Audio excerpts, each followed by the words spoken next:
Oi pessoal, tudo bom? Hoje nós vamos estudar o Renascimento e a estética do Renascimento, que é o classicismo. O Renascimento tem uma longa duração na história da civilização, né? Na verdade, alguns teóricos consideram o Renascimento a partir do século XV e se estendendo até o arcadismo francês, ou seja, tem diversas fases, né? Vamos pegar aquela fase relacionada mais especificamente ao classicismo. E depois vamos dar uma olhada na obra de Luís Vaz de Camões, Literatura Portuguesa. A Renascença começa no século XV na Itália. É o momento em que se há a valorização, em que se há a consciência da importância do ser humano. Com essa consciência da importância do ser humano, essa valorização, essa centragem no ser humano, ou seja, o antropocentrismo, centrar-se no ser humano, teremos o começo de um esforço humano para superar as adversidades, para superar os seus dilemas, para superar os seus problemas. Logo, o homem vai atrás de desafios e tenta superá-los. Temos então, a partir desse momento, o começo das grandes navegações. E, como as grandes navegações, vem a consequência da descoberta de novas terras, né? Ou seja, a descoberta do novo mundo. O homem para, pensa, trabalha, constrói e supera os seus limites. Qual era o limite do homem no século XV? O limite era o mar. Ele ultrapassa, ele transcende isso e descobre um novo mundo. Com a descoberta desse novo mundo, teremos então uma revolução comercial. O extrativismo material dessas novas terras serão base econômica por muito tempo dos países do Velho Mundo. O que vai acontecer também é uma retomada da literatura e da arte greco-latina. Por quê? Porque era uma arte que se centrava no ser humano, uma arte antropocêntrica. Como no Renascimento a gente tem essa valorização do ser humano, é uma arte que coaduna com a ideologia da época. Outro fator importante também é que é nessa época que teremos a criação da imprensa por Gutenberg. Ou seja, vai haver uma popularização dos escritos. E se forma uma burguesia. Se forma uma classe média agora com uma formação lógica, com uma formação baseada na matemática, com uma formação baseada na gramática, baseada no direito civil e no direito penal. Os artesãos, administradores, funcionários públicos, forma-se uma classe mais consciente, representativa da época do Renascimento, que vai valorizar mais a arte. Vamos ler agora o que Salvatore D'Onofrio fala sobre o Renascimento. Nascia, enfim, o ideal renascentista do homem. O indivíduo que tinha coragem para enfrentar os riscos da aventura, com o fim de acumular experiências e riquezas, que tinha inteligência para adquirir uma profissão e exercê-la eficientemente, que tinha amor pelas instituições políticas e gosto pelas obras de arte e pela literatura. Vamos agora resolver uma dúvida que paira sempre quando se estuda o Renascimento. O que é o Renascimento, o humanismo e o classicismo? Qual a relação que eles possuem entre si? Nós temos, primeiramente, o Renascimento como um movimento cultural oposto à cultura clerical. A cultura clerical que é teocêntrica, centra-se em Deus. O Renascimento, que é antropocêntrico, centra-se no homem, ou seja, temos valores opostos aí. É o ressurgimento, é a revalorização de valores antropocêntricos, por isso que se volta também a questão da mitologia greco-latina, porque cultura pagã valoriza o ser humano. O humanismo é a filosofia do Renascimento, é o substrato ideológico, é o momento em que o homem põe em xeque os seus valores. E o classicismo é a opção estética da época. Ou seja, a representação do Renascimento e do humanismo, as suas ideologias, os seus conceitos serão representados nos aspectos estruturais e conteudísticos das obras do classicismo, ou seja, classicismo é uma opção estética. Resumindo, Renascimento, movimento cultural. Humanismo, filosofia, classicismo, estética artística. Em relação ao humanismo, vamos ver o que o filósofo Protágoras de Abdera fala. Lembrando que pode-se considerar Protágoras de Abdera o primeiro dos humanistas, né? Ele é da Grécia Antiga. Vamos ao que ele diz, então. O homem é a medida de todas as coisas. Protágoras de Abdera, o primeiro humanista, Grécia Antiga. Vamos agora aos artistas do Renascimento. A gente vai ter como principais nomes Leonardo da Vinci, Rafael e Michelangelo. Na literatura nós vamos ter Rabelais, com Gargantua e Pantagruel. Também teremos Montaigne, com seus ensaios, Thomas Moros, com Utopia, William Shakespeare, com Hamlet e Romeu e Julieta, principais peças teatrais dele, né? Mas tem uma gama de peças teatrais do William Shakespeare. Teremos também Gil Vicente, com a trilogia das barcas, o Alto da Barca do Inferno, o Alto da Barca do Purgatório, o Alto da Barca da Glória. Se lembrando que a principal dessas obras é Alto da Barca do Inferno, e em que ele vai fazer uma crítica a todas as camadas sociais da sociedade portuguesa. Se lembrando que Gil Vicente faz crítica a todas as camadas sociais, mas não faz crítica à fé religiosa e muito menos ao rei, porque o rei era seu mecenas, né? Se lembrando que ele tem um caráter moralista em suas obras, mas faz parte do Renascimento, pelo menos numa fase de transição entre a Idade Média e o Renascimento. As obras puramente renascentistas de Gil Vicente, a gente tem Alto da Lusitânia e a farsa de Inês Pereira, que centra-se basicamente em valores antropocêntricos. Também temos ainda Luís Vaz de Camões, literatura portuguesa, com Os Lusíadas, e também Miguel de Cervantes, com o romance de cavalaria, Dom Quixote. E nas ciências temos Leonardo da Vinci, que atuou em diversas áreas do conhecimento, Copérnico e Galileu Galilei. Vamos agora às características gerais do classicismo, a estética da Renascença. A primeira delas é a valorização da cultura greco-romana, ou seja, há uma retomada dessa cultura, uma revalorização da mitologia pagã. Se lembrando que na Grécia Antiga se acreditavam nesses mitos, agora no classicismo são meros recursos estilísticos. Por quê? Porque a crença que se tem aí é em Deus, no Deus católico. Os deuses da mitologia são recursos de uma construção de um texto. Traço fundamental também do classicismo é a impessoalidade. A impessoalidade é a marca de imparcialidade na intenção de se criar a obra universal, a obra intemporal, com valores universais, com valores absolutos. Como o escritor tenta atingir esse ideal? Primeiro, escrevendo uma obra com harmonia e equilíbrio, preceitos da estética greco-latina. Uma obra perfeita, uma obra bela é aquela que apresenta harmonia e equilíbrio.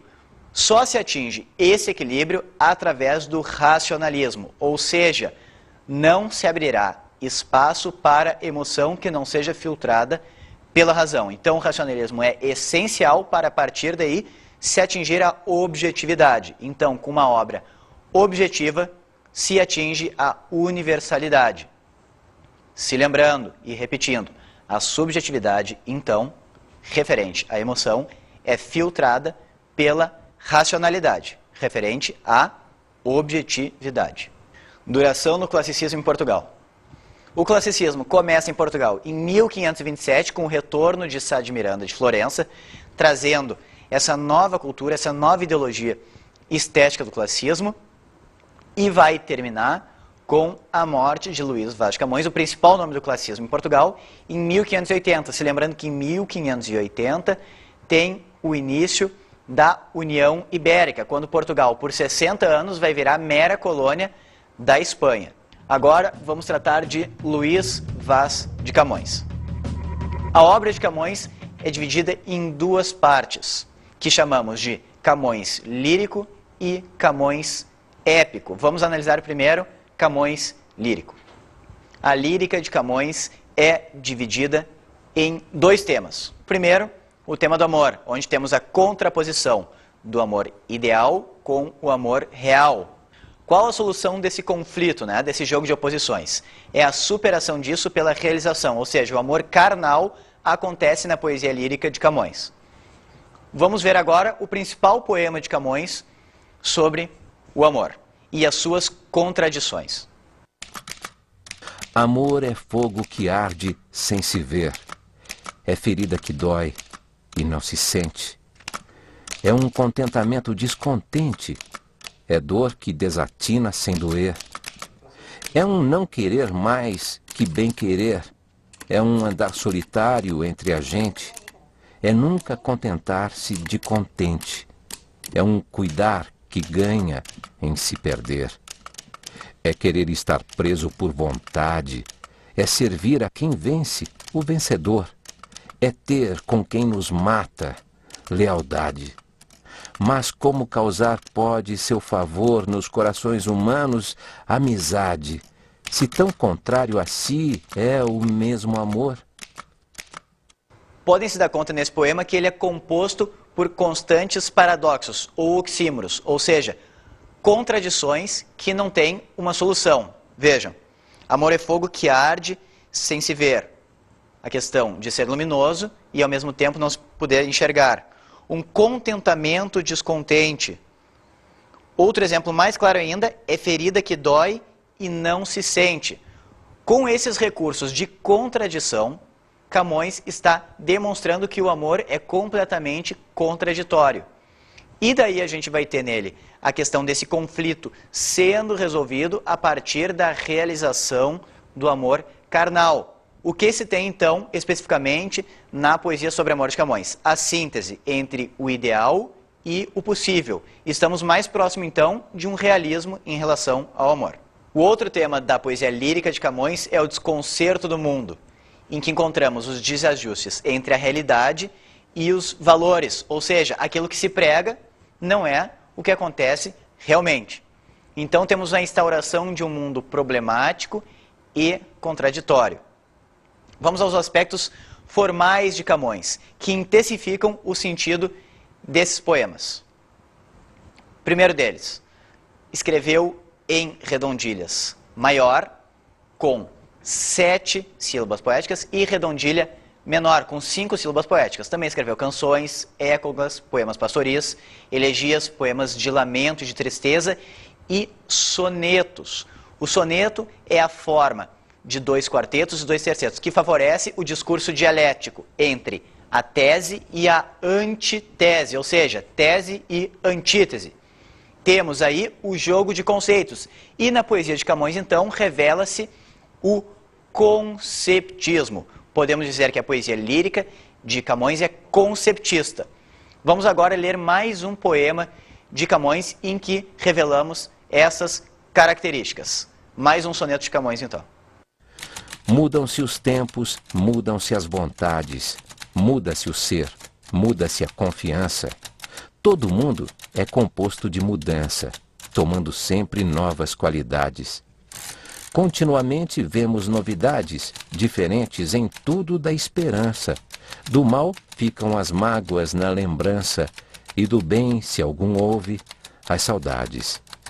O tempo cobre o chão de verde manto, que já coberto foi de neve fria, e em mim converte em choro o doce canto. E afora este mudar-se cada dia, outra mudança faz de mor espanto, que não se muda já como soía. Bem, vamos comentar o segundo quarteto da obra. Continuamente vemos novidades diferentes em tudo da esperança. Do mal ficam as mágoas, na lembrança, e do bem, se algum houve, as saudades. Essa ideia de transição na obra de Camões, principalmente nesse poema, revela o desajuste entre os valores e a realidade. Por quê? Os valores que se pregam são os bons valores, que vão ficar na saudade. O que fica é aquilo de mal, essa mágoa permanece, ou seja, se prega algo que na realidade não ocorre. Vamos ver agora Camões épico. É a parte da obra de Camões que é tipicamente clássica. Por quê? Porque a lírica, por vezes, vai ter traços de um maneirismo, aquele jogo de contradições, aquele jogo de oposições representa um conflito. Se representa um conflito, nem muitas vezes haverá um equilíbrio e uma harmonia.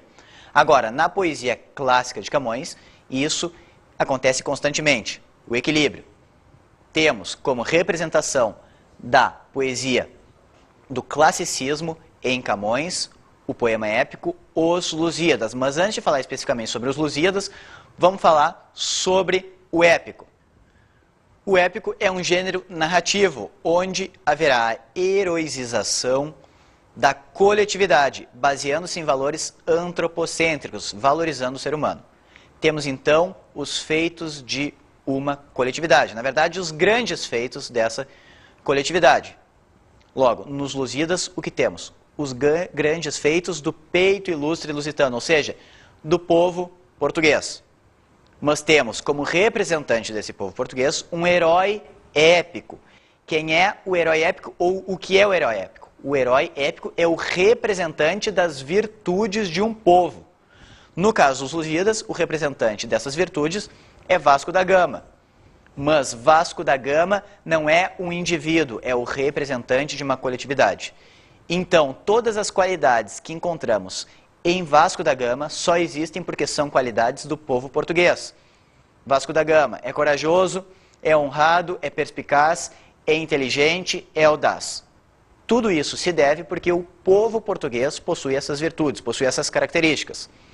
E é representado pelo herói Vasco da Gama, que vai enfrentar todas as dificuldades para conseguir a conquista da Ásia.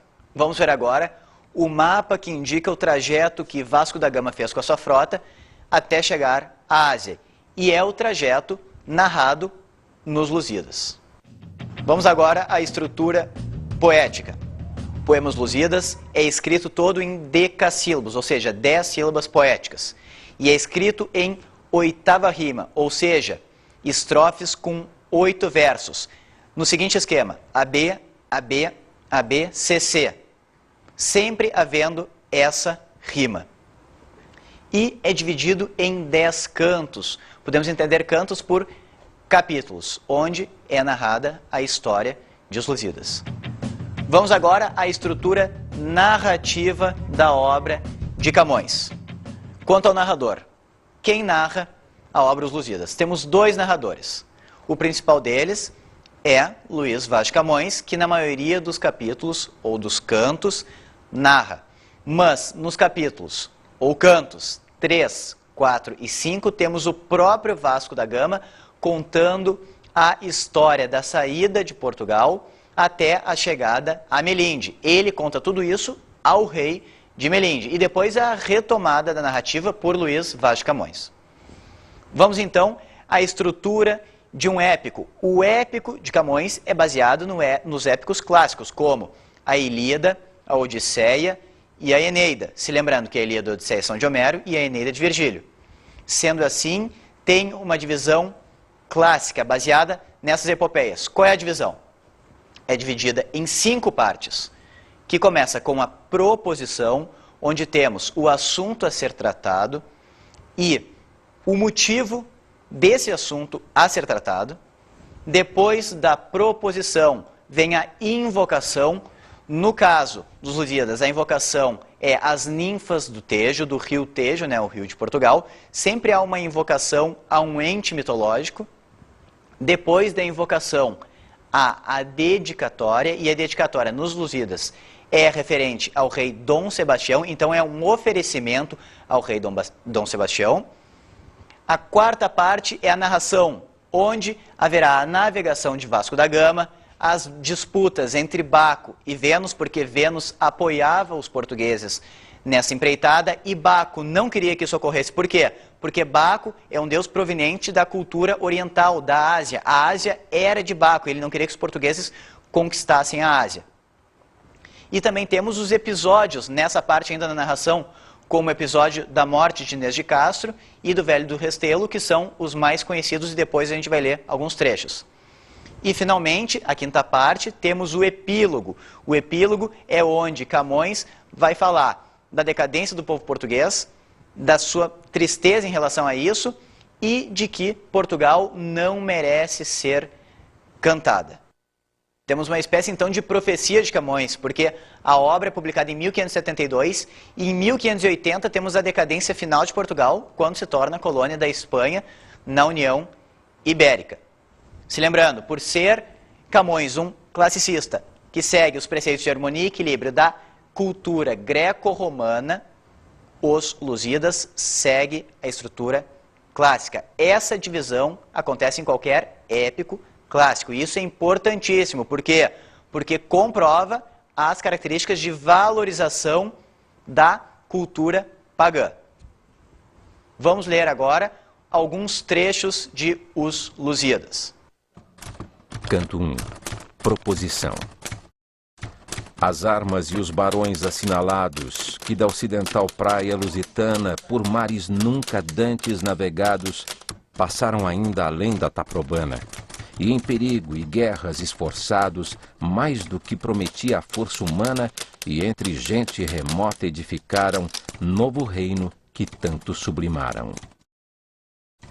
E também as memórias gloriosas daqueles reis que foram dilatando a fé, o império e as terras viciosas de África e de Ásia andaram devastando.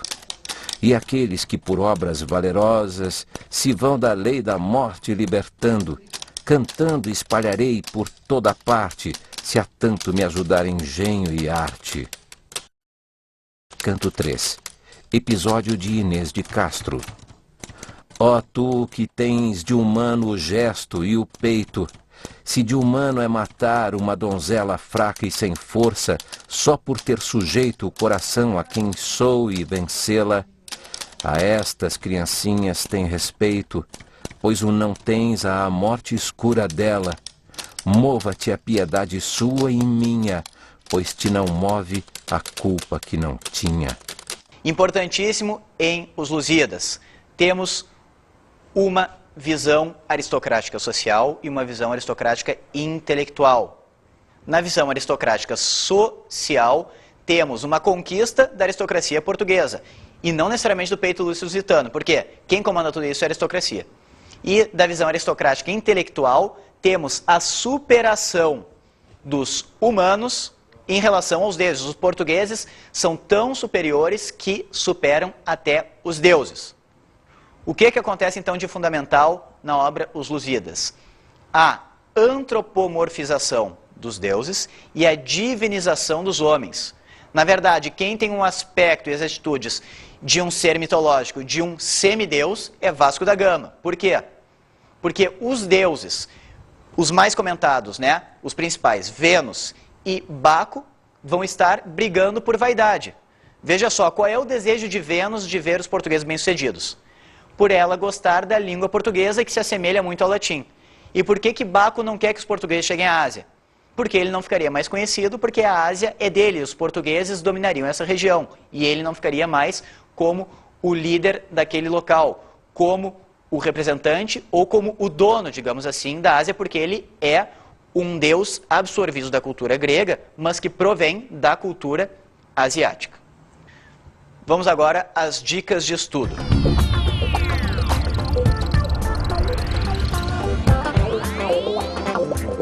A minha dica de hoje é vocês procurarem em livros de arte os autores que eu falei para vocês terem mais uma noção do que é a arte pictórica e escultural renascentista. E também a leitura, pelo menos, dos trechos de Inês de Castro e o Velho do Restelo de Os Lusíadas, sem contar os sonetos de Camões. Bem, por hoje é isso, pessoal. Bom estudo e até uma próxima.